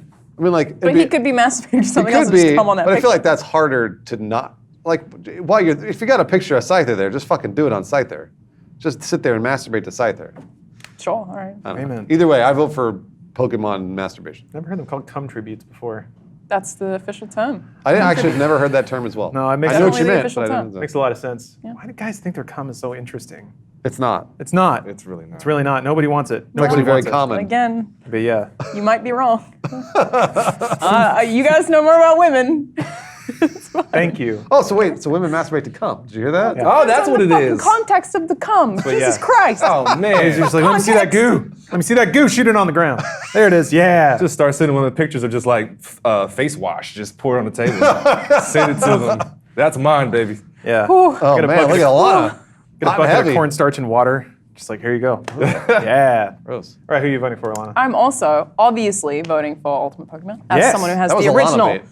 Yeah. Kanto gym badges tattooed That was on me. Alana bait. That's what's up. You knew she was going to vote for that. Yeah, but it's also that, a lot of like, catching up to okay, do, Alana. clearly the automaton thing is extremely impressive, but is it as impressive as masturbating to every single Pokemon? No. Who's to say? You are. And apparently it's Me, not. and it's the Pokemon one. No, it's mostly that I just want to change things up. I'm sorry, Real Sully G. You did a Oh, great job. that's part of it. That's part of it. I'm actually still mad that the Banjo-Kazooie one didn't get through. It's fine. Oh, he got through 3 there. Crobat, Chinchu, and Lantern. Yeah. It seems like 2 is where he averages. 3 is a good day. I do appreciate. Jigglypuff seems easy. Togepi is a weird one because that's basically an infant. Yeah. Then Togetic is an infant version of that infant. Ew. Yeah. Yep. Yeah. He's got to go That's ham some over shit. the holiday break. You got to get through it though. You think some of them, he's just like, not my proudest fap. And he's just sort of upset about Yeah, it. no, he talks about some of them are real rough. Yeah. What you gonna do though? You gotta get through it. Got to get through it. You said you would. That's what Don't let heroes us do. down. Don't let us I'm down. basing all my motivation on this right now. Also, My I live would chat. donate to him if he was like donation. Oh yeah, if you had a little I give you a cash out couple there, bucks, there you yeah. go, bro. Get some. Start a Patreon. Live chat's hitting us with the straw poll, so we'll check in on that in a minute. No. Can you masturbate to just big dicks? Yes, no, and not into dicks. Sorry, ooh. But it has, okay. No, I know what you're going to say. Because my thing is like, it depends on the context of the big dick. If it's just Oh, no. a photo of a big dick, nope. What about a man at a writing desk? Grabs his quill, pens a letter to his beloved. No. Man whips out his big dick. I feel like I'm more disturbed by that. I'm like, oh, what are you doing? He's writing I didn't a ask for this. heartfelt letter. I don't know you. Poetry. Well, can I read the letter? Is Thinking the about letter his long erotic? lost. Yeah, there's slow pans as he's immaculate handwriting is describing how he yearns for his lost love, and then he just whips out his giant if dick he's and like beats writing something that's erotic, then maybe. Oh, If I okay. have like the build-up of whatever the writing says. it. Okay, crossfades, right? Yeah. Erotica, giant dick. Back to erotica, another big dick. That's fine.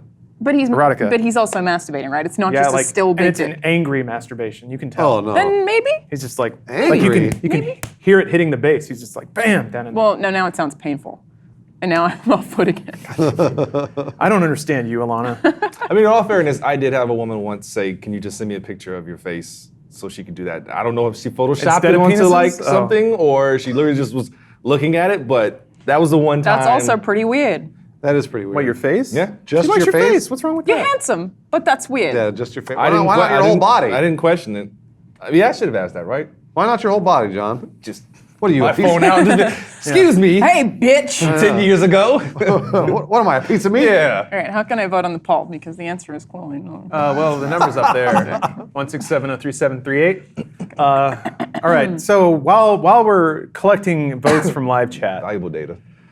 valuable data, I got some previews for the coming week. So yeah, you mentioned that Games Journo is going to overtime for Red Dead season. Yeah, boy. That's what we're doing. So coming up on Gaming Weekly, we got some stuff planned. We've got lots of stuff planned. Yeah. But we can't talk about any of it. No, we kind of can't. Not So- at all. Yeah, dancing around No, the we NDA. don't have anything planned. We There's don't. no NDA. We're not allowed to even mention You're it. allowed to talk know what about you're talking your about. plan, just not what you're planning. We can talk. Yeah, we can No, talk we about. can't. We can talk about the content that we're going to make that implies something happened, but that doesn't mean that it did happen. Sure, when Red Dead comes out, we'll have some content related. Yes. Once Red Dead comes out, you can expect some Red Dead related content, like a segment in the gaming show where we talk about the game, and then another video where we talk even more about that game. Once we finally have it and are able to play it. You guys Yes. have already done that. You guys realize that, right? It's on the internet that you talked about wild Red Dead. Yeah, but we NDA. can't. I'm just letting you know. That's already happened. Oh, Simon! That's already happened. So yes, look forward to that, please. Whatever that may be. Listen, That may or may I not just want depend you all on to know that Not Into Dicks, sorry, is currently winning. Well, there's still Come time. on, guys, be objective. Be objective. Be objective. Imagine again. Yeah. Ankle up on the end table. All right. Some Hall & Oates in the background. No, but you're giving it context. I'm saying it's just Yeah, a it's just dick. a giant dick. There's always No context romantic with dicks. context allowed. It's just a dick. There's never a dick in a vacuum. Sure, there is. Check my Instagram DMs.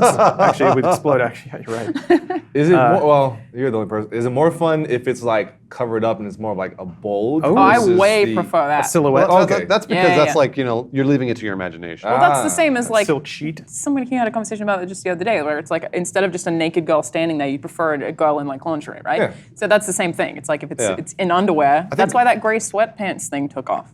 Yeah. I think that applies for men and women. Yeah. I think, for the most part. I mean, yes, I'll always frontal nudity I'll always gives take a more naked women. woman, always. Oh yeah. Well, sundress season is a thing, and that's Amen. my favorite time of the year. Oh, you like the innocence, huh? Yeah. I like a woman to praise. Favorite time of the year. Favorite time of the year. Just need a couple songs for it. Like a big old floppy hat. Couple Hall & jingles. Oates. collecting flowers in I a basket. can go for that. All right. Got another preview for you guys. So the long-awaited special Bored as Hell is coming up this Sunday, I believe. Well, it's already out on Rooster Teeth, so Yep. if you're a first member, you Which watched it. you are if you're watching this. You Yeah, watched if you're watching this live. But here's a little clip for you guys. Hold on, I have. God, one of these days. There might be a way to make it so that VLC doesn't autoplay. Or, I don't know. I'll bend it to my will someday. Hold on, I have an idea, Kevin. Yeah. I can use this card to take your crowbar. Okay. And then try and hit him. Do it. I also have the when Notice Strikes, safely move a counselor. One counselor though. Yeah. But we don't care about Tracy, What? right? I'm the Scream Queen. You're a hole. I'm gonna take your. I'm gonna take your crowbar. I'm gonna take it.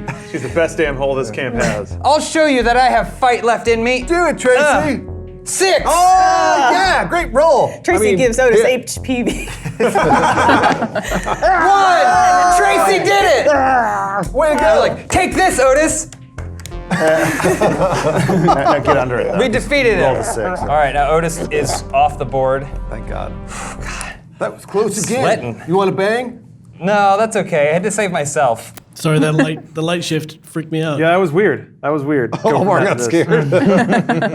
scared. And then we also have some spooky gameplays coming up this weekend because celebrating Halloween. So here's a clip from Visage Part 2. Here, Pico, Pico, Pico. Wait, is it locked? That's right. Oh. Is this part 2? He's got to do it spooks. He's scared. I mean, leave Pico out of this. Look at all the picos. Oh, here you go, lighter. Oh, some pills. Oh, what was that noise? No, I didn't mean that. Did you eat the pills? I didn't mean to. Oh, well, you're sane now, so you might as well run for it. Man. Oh, I don't know. I have no quarrel. What about your camera? Get your camera out. Fuck this. Damn it, get your camera out. God damn it. At least light up the room a little. I'm telling you, a photograph of a ghost you could sell. Oh, I don't like Not it. if I'm dead. Whoa.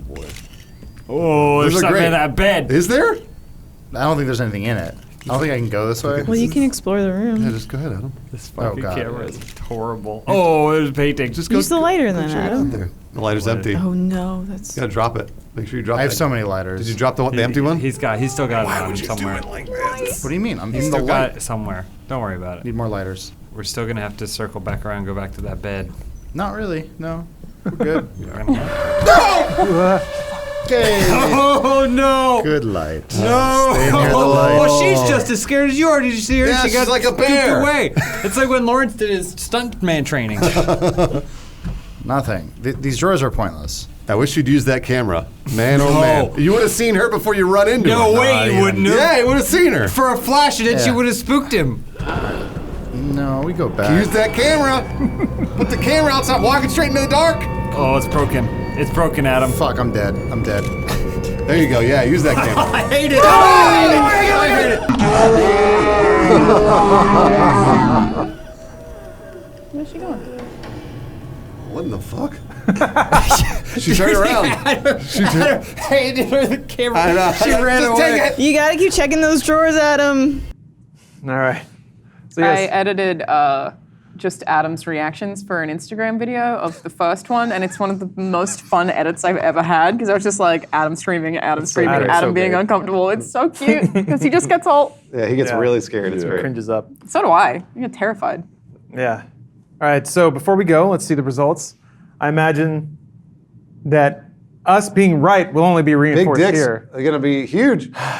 What? Not in the dicks. I don't understand. Well, throw that category out because those are people who can't. Yeah, they have got no taste. Yeah. So yeah, I'd say out of the people who actually have a sex drive at all, There's only 68 votes. All right, it's a big enough test. Pull down. I'll There you explode. go. Speaks people have for made the world. sample sizes smaller than that. Well, I don't think you can. all I've learned here is that people just don't appreciate a good penis. That's true. Again, men are the most discriminated. That is the logical conclusion. You're writing this in your essay, and you're like, hypothesis: men are the most discriminated. Full stop. In this essay, I will. Sample size of 68. Okay. So thank you for watching my TEDx talk. We'll be back next week. Thank you for listening to the DoTube podcast. Hope you guys look forward to all the content we have coming out this week. It's spooky season. We got a lot of that stuff coming. Almost too much. I don't know what we're gonna do with We it have a all. lot. Yeah, we get really enthusiastic about scares around here, but yeah. Gaming Weekly is shaping up to be special this week. I'm so. excited about this week's. Yeah, got some good plans. And if you enjoyed this podcast, I'd appreciate it if you leave a comment, leave a review, whatever, recommend it to a friend. That's how we spread, it's how we grow. It's good stuff. And then we get to do more cool stuff, like yell at each other about dicks more often. So appreciate it, you guys. See you next week. And if you're watching live, we got the post show coming right up. So see you guys then. Bye, everybody. Australians work to live, and Americans live to work. Yeah. And that's like a thing that everyone says all the time because Americans tend to work constantly, earn less money, and take less vacation because it's like 10 days here or something. Australia, it's that. 4 weeks. On So it's like, it's on just so average. different. Yeah. Like, yeah. yeah. No, it's totally different. Yeah. I don't get, yeah, given American work culture, I don't get how